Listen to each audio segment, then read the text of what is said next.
Hello everyone, welcome to my channel DElEd BEd academy. My name is Saumya. आज हम बात करेंगे आदिकाल से संबंधित बहुत सारे क्वेश्चंस के बारे में, ठीक है, जो एग्जाम्स में बार बार पूछे जाते हैं। आदिकाल पार्ट फर्स्ट देखते हैं। सबसे पहले देखिए कि आप कितने क्वेश्चंस सॉल्व कर पाते, कमेंट सेक्शन में ज़रूर बताइएगा, ठीक है। प्राकृति प्रथम के नाम से कौन सी भाषा जानी जाती है, ठीक है, पूछा है। पहला क्वेश्चन क्या है, प्राकृति प्रथम के नाम से कौन सी भाषा जानी जाती है? तो ऑप्शन नंबर प्राकृत, अपभ्रंश, पाली या फिर संस्कृत। तो यहाँ पे आंसर क्या होगा, B1, ठीक है। तो फिर सेकेंड क्वेश्चन देखते हैं।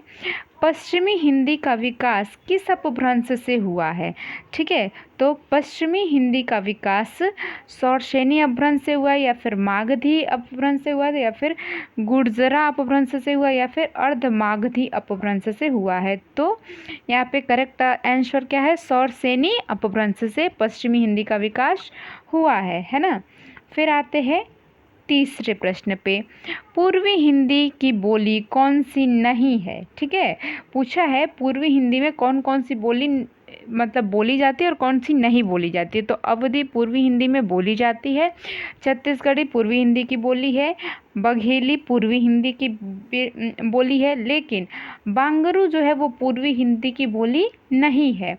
तो यही यहाँ पे करेक्ट आंसर होगा, क्योंकि ये नहीं है पूछा है, ठीक है। तो यहाँ पे फोर्थ वन ऑप्शन जो है वो हमारा करेक्ट होगा। फिर फोर्थ क्वेश्चंस पे देखते हैं। मेरठ, दिल्ली, सहारनपुर आदि क्षेत्रों में बोली जाने वाली वह बोली कौन सी है, ठीक है। जैसे मेरठ, दिल्ली, सहारनपुर क्षेत्रों में कौन सी बोली बोली जाती है जो कौरवी के नाम से जानी जाती है? तो अवधी, खड़ी बोली, ब्रज या फिर कन्नौजी। तो स का हमारा खड़ी बोली जो है ये करेक्ट आंसर हो जाएगा, ठीक है। मेरठ, दिल्ली, सहारनपुर, हाँ, आदि क्षेत्रों में खड़ी बोली बोली जाती है, ठीक है। और फिर आते हैं पांचवा, देखते हैं प्रश्न। पूर्वी हिंदी का विकास निम्न में से किस अपभ्रंश की देन है? तो मागधी की देन है, महाराष्ट्र की देन है, अर्धमागधी की देन है, या फिर गुर्जरा की देन है? तो यहाँ पे करेक्ट आंसर क्या होगा, ब, अर्धमागधी जो है पूर्वी हिंदी का विकास अपभ्रंश की देन है, ठीक है। फिर आते हैं छठे प्रश्न पे। हिंदी भाषा का प्रारंभ कब से माना जाता है, ठीक है। हिंदी भाषा का प्रारंभ जो है कब से माना जाता है? तो 1000 ईस्वी से, वैदिक युग से, ईसा की 6ठी शताब्दी से, या फिर हड़प्पा काल से। तो यहाँ पे और जो है करेक्ट आंसर हो जाएगा, ठीक है। फिर सेवेंथ वन देखते हैं। भोजपुरी का विकास किस अपभ्रंश से हुआ है? तो सौरसेनी अपभ्रंश से हो, या फिर अर्धमागधी अपभ्रंश से, या फिर मागधी अपभ्रंश से हो, या फिर ब्राचंड अपभ्रंश से हुआ है? तो यहाँ पे सेवेंथ का ब जो है हमारा करेक्ट आंसर है, मागधी अपभ्रंश से भोजपुरी का विकास हुआ है। किससे हुआ है? मागधी अपभ्रंश से भोजपुरी का विकास हुआ है। फिर आते हैं आठवें प्रश्न पे। हिंदी साहित्य के इतिहास लेखन की परंपरा का सूत्रपात किसने दिया है? पूछा है सूत्रपात, ठीक है, सूत्रपात किसने दिया है हिंदी साहित्य इतिहास लेखन की परंपरा का, ठीक है। तो यहाँ पे देखिए दिखाते हैं, एक सेकेंड, हाँ, सूत्रपात्र पूछा है ना, तो यहाँ पे देखिए रामचंद्र शुक्ल, ठीक है, या फिर जॉर्ज गियर्सन, या फिर एक सेकेंड, या फिर गाडसा द तासी, या फिर तेसी टोरी। हाँ, तो यहाँ पे करेक्ट आंसर क्या होगा, 8th वन का यहाँ पे गाडसा द तासी करेक्ट आंसर होगा, सूत्रपात्र क्वेश्चंस में था ना। और फिर आते हैं 9th वाले क्वेश्चंस पे। निम्न में से कौन सी सुमेलित नहीं है? राजस्थानी भाषा और साहित्य, मोतीलाल मेनारिया, ठीक है, या फिर हिंदी साहित्य का वैज्ञानिक इतिहास डॉक्टर गणपति चंद्र गुप्त को कहा जाता है, ठीक है। या फिर सी ऑप्शन देखते हैं, हिंदी साहित्य का वैज्ञानिक इतिहास सर जॉर्ज ग्रियर्सन को माना जाता है, या फिर शिव सिंह सरोज को शिव सिंह सेंगर कहते हैं, ठीक है।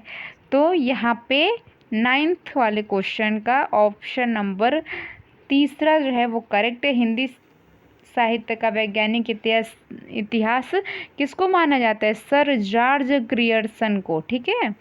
फिर 10th वन देखते हैं, निम्न में से असत्य कथन कौन सा है? असत्य पूछा है, ठीक है। कौन सा कथन सही नहीं है तो बताते हैं।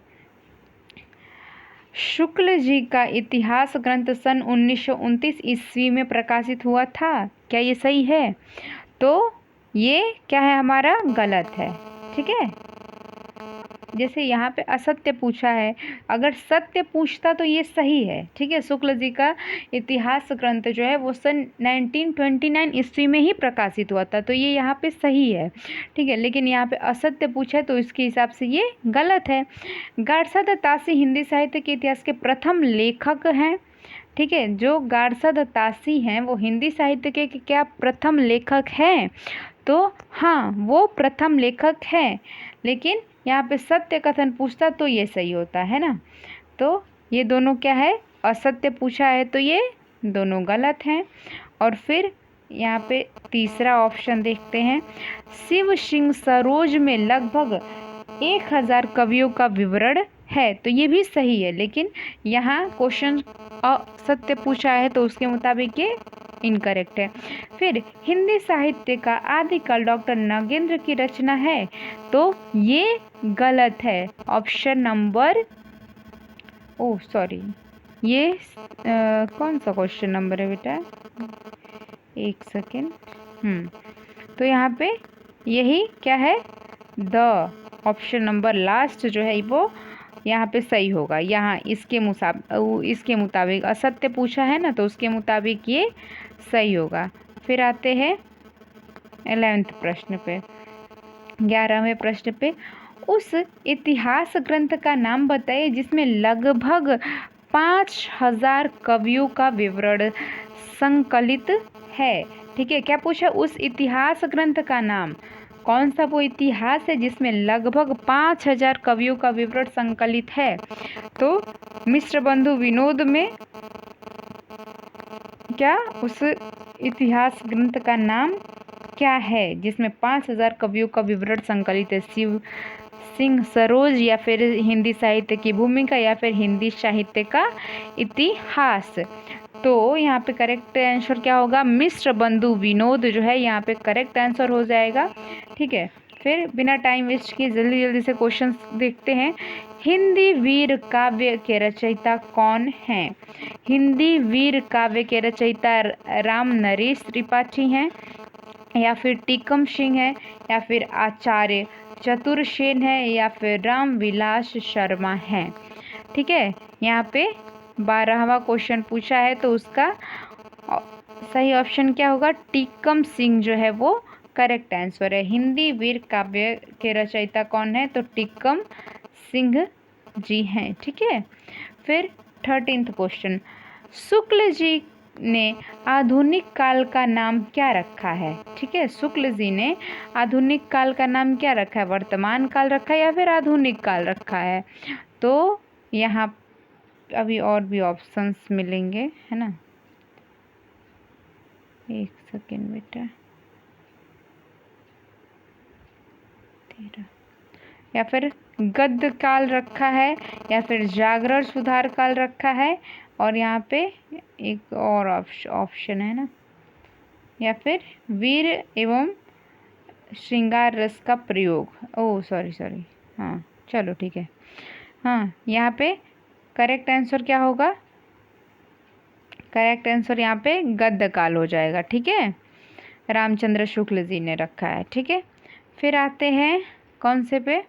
14वें प्रश्न पे, पूर्व मध्यकाल के लिए शुक्ल जी ने क्या नाम दिया है?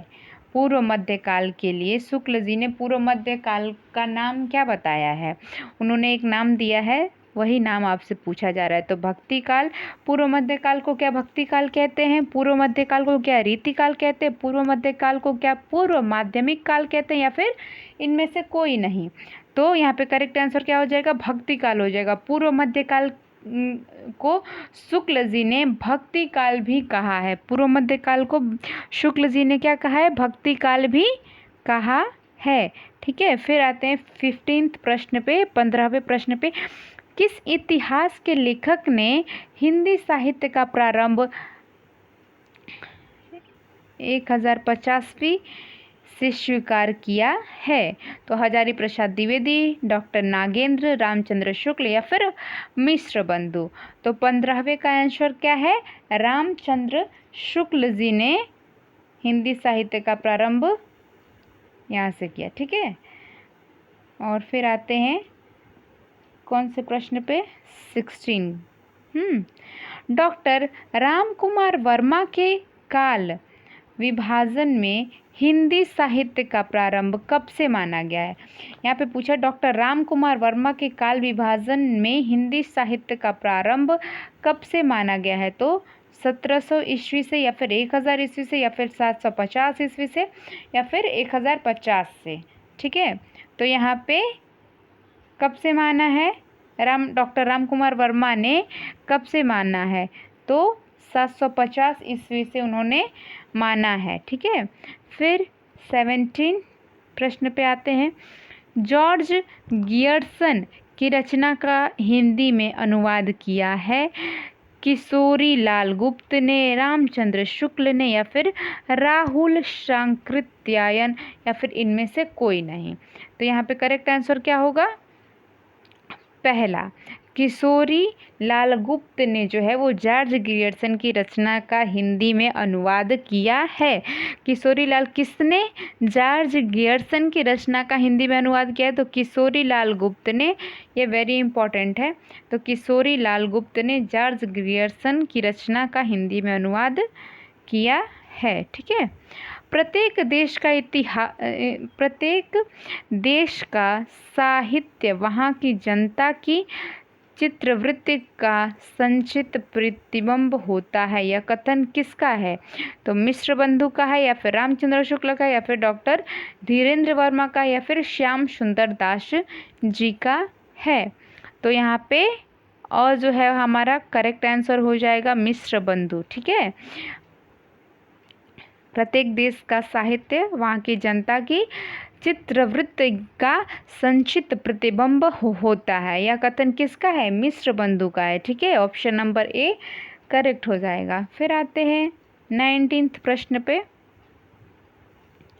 आचार्य रामचंद्र शुक्ल ने आदिकाल का काल निर्धारित किया है। हाँ, ईस्वी पूछा है कि आदिकाल का काल रामचंद्र शुक्ल के अनुसार कौन सा सही है, उन्होंने क्या बताया है? तो 1050 ईस्वी से लेके 1375 ईस्वी तक, या फिर 1993 ईस्वी से लेके 1318 ईस्वी तक, या फिर 850 ईस्वी से 1100 ईस्वी तक, या फिर उपरोक्त में से कोई नहीं। तो यहाँ पे 19वें प्रश्न का आंसर क्या होगा? दूसरा। ठीक है, 1993 ईस्वी से 1318 ईस्वी तक। ठीक है, फिर आते हैं 20वें प्रश्न पे। आदिकाल को संधिकाल नाम किसने दिया है? ठीक है, आदिकाल को संधि नाम काल किसने दिया है? तो रामचंद्र शुक्ल ने दिया है, या फिर राम कुमार वर्मा ने, या फिर महाप्रसाद द्विवेदी ने, या फिर डॉक्टर नागेंद्र ने। तो यहाँ पे ऑप्शन नंबर बी जो है राम कुमार वर्मा करेक्ट आंसर हो जाएगा। ठीक है, आदिकाल को संधिकाल का नाम किसने दिया है? तो राम कुमार वर्मा ने आदिकाल को संधिकाल भी कहा है। राम कुमार वर्मा ने आदिकाल को संधिकाल भी कहा है। ठीक है, फिर आते हैं लास्ट क्वेश्चन पे। रासो ग्रंथकारों में निम्नलिखित में से कौन सी प्रवृत्ति नहीं थी? तो आश्रय दाताओं की अति शुक्तिपूर्ण प्रशंसा नहीं थी, या फिर डिंगल पिंगल भाषा नहीं थी, या फिर जैन बौद्ध धर्म से संबंधित रचनाएं नहीं थी। ठीक है, तो ये क्वेश्चन आपके लिए है। ठीक है, आप बताइए कि इसमें से रासो ग्रंथकारों में निम्नलिखित में से कौन सी प्रवृत्ति नहीं थी। ठीक है, तो प्लीज़ चैनल को लाइक ज़रूर से करें और सब्सक्राइब भी करें, और बता दीजिएगा कि वीडियो कैसा लगा, और कमेंट सेक्शन में ज़रूर से बताइएगा कि कौन सा आपको ये क्वेश्चन का आंसर 21 क्वेश्चन का आंसर क्या होगा। ठीक है, तो आज के लिए बस इतना ही। धन्यवाद। वीडियो को ज़रूर लाइक करना।